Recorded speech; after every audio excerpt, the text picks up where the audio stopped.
Apa sebetulnya yang menjadi alasan perceraian antara Mbak Natalia dan juga suami, Mbak? Kami ini hanya ribut kecil aja sebenarnya, Mbak. Saya ini sudah berjuang meninggalkan karir saya yang pertama, lalu yang kedua saya sudah rela berpindah agama demi suami saya dan eh, karena suami saya membuat pesta perceraian yang akhirnya viral dan netizen ini memojokkan saya seolah-olah saya ini perempuan yang hina, saya pemerasan apa uang suami saya gitu. Padahal saya ini tidak.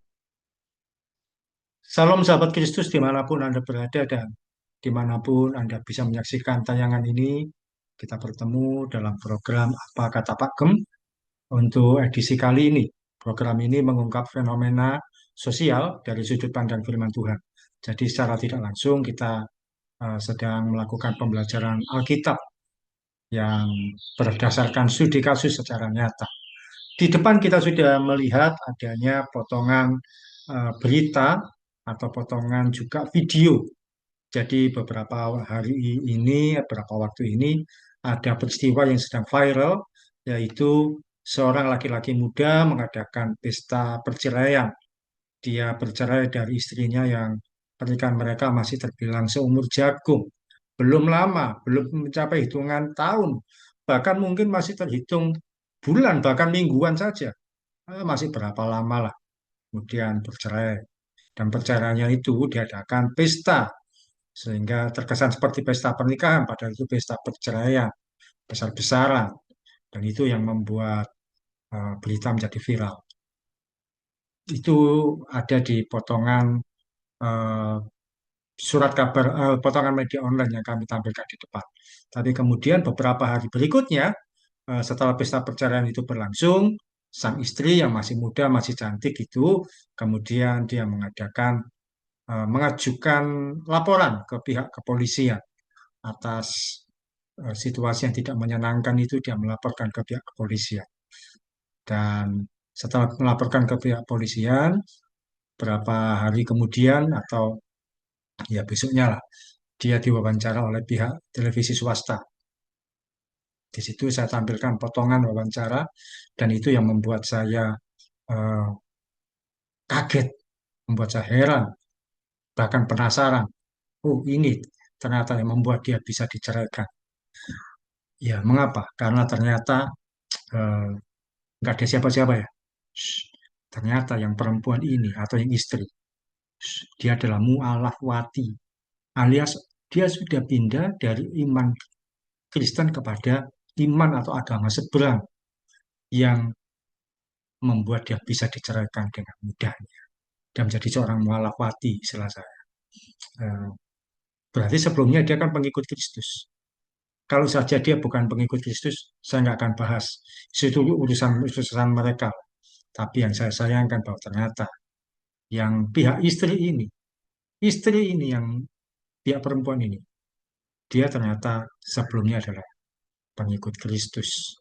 Dan dia harus meninggalkan imannya hanya demi pernikahan yang pada akhirnya tidak bisa dipertahankan. Oke, kita akan membahas melalui eh, fakta-fakta yang ada, kemudian kita akan melihat secara kebenaran firman Tuhan. Oke, saya beri judul di PowerPoint ini, wah, sudah kelewatan, yaitu Pesta Perceraian dan Tragedi Penukaran Yesus. Sekali lagi, Pesta Perceraian dan Tragedi Penukaran Yesus. Wow, apa yang terjadi? Mari kita lihat. Fakta pertama, pada hari Minggu 14 Juli 2024 terjadi pesta perceraian yang dilakukan di Kabupaten Peringsewu, Bandar Lampung, eh, Provinsi Lampung. Penyelenggara pesta yaitu Rian Maulana, usianya kalau tidak salah 28 tahun, yang bercerai dengan istrinya yaitu Natalia Dia, usianya 21 atau 22 tahun gitu ya. Pesta perceraian menelan biaya sebesar 50 juta rupiah. Membuat tenda yang besar, makanan yang berlimpah, bahkan eh, mengundang penyanyi-penyanyi, artis-artis lokal dengan iringan musik yang mewah, yang menarik, dan juga dekorasi-dekorasi yang begitu indahnya. Layaknya pesta pernikahan, tapi ini adalah pesta perceraian. Bahkan kemudian dari fakta ini diketahui bahwa keduanya sebenarnya baru menikah selama 4 bulan. Menurut pengakuan dari yang perempuan atau Natalia, mereka menikah sebenarnya bulan Maret. Kalau cerai, cerai bulan Juli, berarti kan eh, masih 4 bulan usia pernikahannya. 2 bulan pertama sudah terjadi masalah yang membuat rumah tangga mereka tidak bisa dipertahankan lagi. Menurut Natalia, sebenarnya masalahnya adalah masalah kecil sepele. Tapi yang laki-laki sudah berkata talak. Ingat, di sana kalau sudah berkata talak, itu berarti sudah dianggap cerai. Itu secara agama. Tinggal eh, pengesahan secara negara. Tapi perceraian secara negara itu membutuhkan waktu paling tidak pernikahannya 6 bulan dulu usia pernikahan baru bisa mengajukan perceraian. Kira-kira begitu. Sehingga eh, perceraian mereka masih belum direstui secara agama. Secara negara maksud saya. Secara agama, Rian merasa bahwa dia sudah mengucapkan talak, maka dia sudah merasa bercerai. Kemudian fakta kedua, nah, fakta kedua, sebentar ini aku jalan.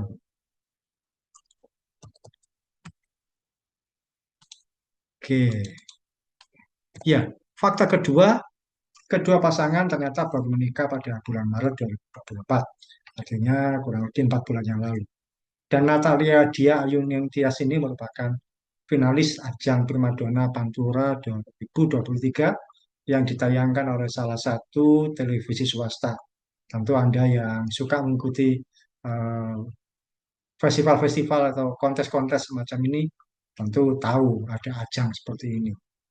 Primadona Pantura ada sebagainya dari televisi, salah satu televisi swasta. Nah, sekarang terkenal dengan banyak acara-acara kontestan seperti ini. Ya, kombinasi yang menarik sebenarnya yang laki-laki ganteng dan kaya. Durian ini, yang perempuan cantik, muda dan menarik. Usianya terbilang sangat muda, masih 22 tahun. Ya, sayang sekali kalau akhirnya harus berpisah. Fakta ketiga, ternyata Natalia Diah ini dalam perjodohan sebenarnya tidak direstui oleh orang tuanya. Kenapa?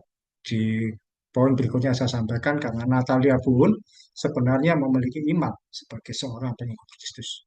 Tentu saja tidak disetujui. Ya, beda agama, beda iman. Orang tuanya keberatan. Namun karena sang suami seorang muslim, maka dia pun mengikuti agama atau iman suami. Kenapa kira-kira Natalia ini bisa ngotot ya, menurut saya ngotot, mengikuti iman suaminya, berpindah agama, terus melangsungkan pernikahan. Menurut saya memang tidak ada berita valid, tidak ikut campur di dalam eh, urusan pribadi seseorang. Menurut saya, Natalia sedang terpikat oleh ketampanan dan kekayaan dari sang suami. Tapi akhirnya dia mengalami situasi yang ya, menjadi hal yang tidak menyenangkan dalam hidupnya.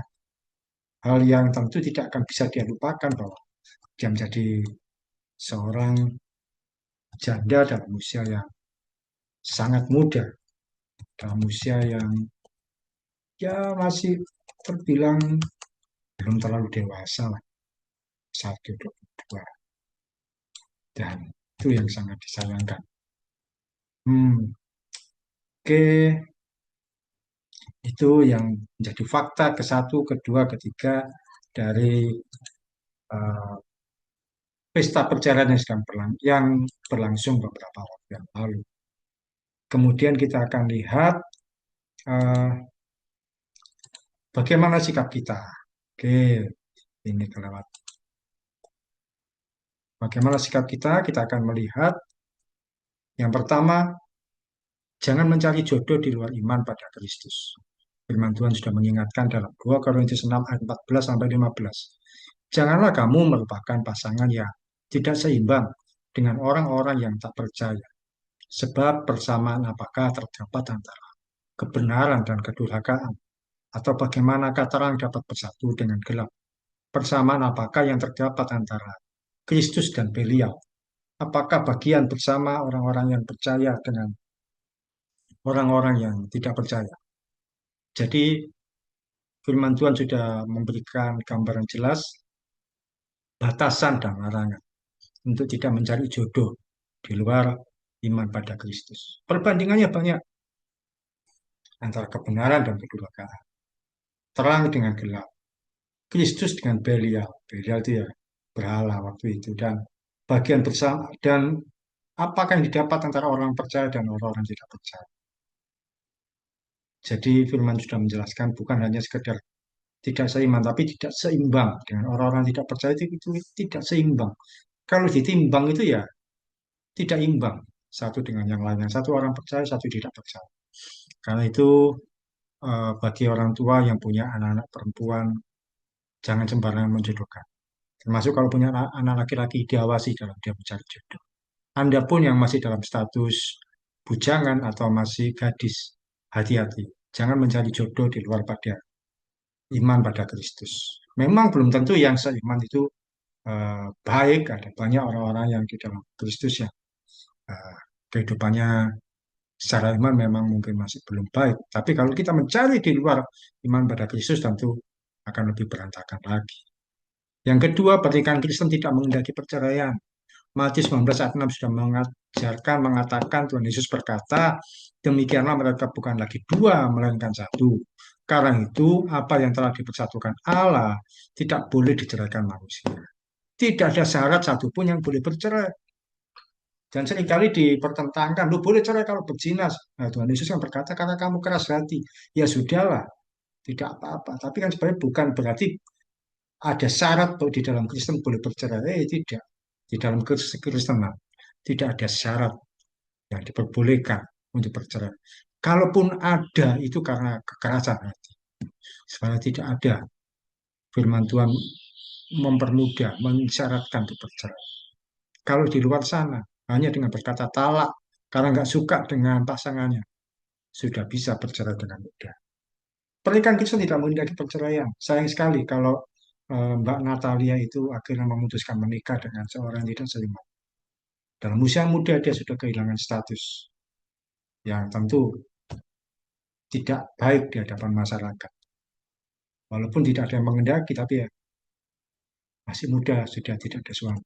Yang ketiga, jangan mengikuti pola pikir dunia. Firman Tuhan berkata Roma 12 ayat 2, janganlah kamu menjadi serupa dengan dunia ini, tetapi berubahlah oleh pembaharuan budimu, sehingga kamu dapat membedakan mana kehendak Allah, apa yang baik, yang berkenan pada Allah, dan yang sempurna.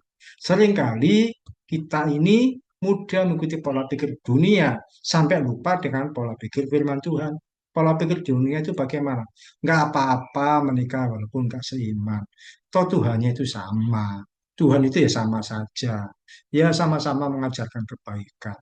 Nggak apa-apa, yang penting dia bertanggung jawab. Dia bekerja, nggak apa-apa, nggak seiman, nggak. Atau juga yang lebih ekstrim begini. Nggak apa-apa menikah dengan gak seiman. Atau nanti juga setelah menikah, ya jalan masing-masing lah. Yang sana ibadahnya, saya juga ibadah pada Tuhan Yesus. Dan akhirnya banyak anak-anak Tuhan yang terjebak dengan pernikahan siri, terutama yang perempuan, hanya karena tidak apa-apa. Toh nanti ketika sudah menikah, jalannya ya masing-masing. Yang sana ibadah di agamanya, saya tetap beribadah pada Tuhan Yesus. Apa bisa dipersatukan kalau hal-hal itu berbeda? Kesimpulannya yang pertama, hati-hati mencari pasangan. Berdoalah untuk mendapatkan yang seiman. Baik orang tua pada anaknya maupun Anda yang mencari pasangan itu. Jangan sampai menukar Tuhan Yesus demi sesuatu yang bersifat sementara. Mbak Natalia, kalau Anda lihat tayangan ini atau tidak sekalipun, yang dia lakukan, maaf ya, dia sedang menukar Tuhan Yesus dengan kekayaan, dengan ketampanan seorang manusia. Nah, sebenarnya itu hanya bersifat sementara dan dia tidak menduga bahwa dia bisa dipisahkan dalam waktu yang tidak terlalu lama dari pernikahan. Yang kedua, dalam kekristenan tidak ada syarat mudah untuk bercerai. Sementara dalam iman lain begitu mudahnya, hanya karena diucapkan talak, Anda sudah bercerai secara agama. Kalau laki-laki sudah berkata talak, nah itu sudah dianggap sah untuk bercerai secara agama. Bahkan kalau ribut, konflik, ribut, bertengkar di rumah tangga, ketika laki berkata, kamu aku talak, nah, itu sudah ancaman perceraian terjadi. Dan memulihkannya tidak mudah. Kekristenan tidak bersyarat mudah dipercerai. Yang ketiga, jangan menggunakan prinsip dunia dalam mencari pasangan hidup. Apapun itu, pegang firman Tuhan. Hidupi kebenaran firman Tuhan. Mungkin Pak Natalia ini seorang yang maaf ya, dia mencari popularitas karena ikut festival-festival, kontestan, kontestasi seperti itu. Lupa dengan kebenaran firman Tuhan. Nggak hidup kuat di dalam kebenaran firman Tuhan. Alkitab tidak pernah dibaca dengan begitu akrab. Firman Tuhan tidak dihayati. Dan kehidupan di dalam kekristenan, dia tidak begitu menghidupi. Hanya menganggap sebagai identitas saja. Akhirnya terjadi yang demikian. Bapak, Ibu, dan Saudara terkasih, jadikan kekristenan sebagai gaya hidup. Pola pikir kita adalah pola pikir yang seturut dengan kebenaran firman Tuhan. Oke, itu saja yang saya sampaikan melalui program Apa Kata Pak Gem untuk edisi kali ini. Kiranya boleh menjadi berkat bagi semua kita.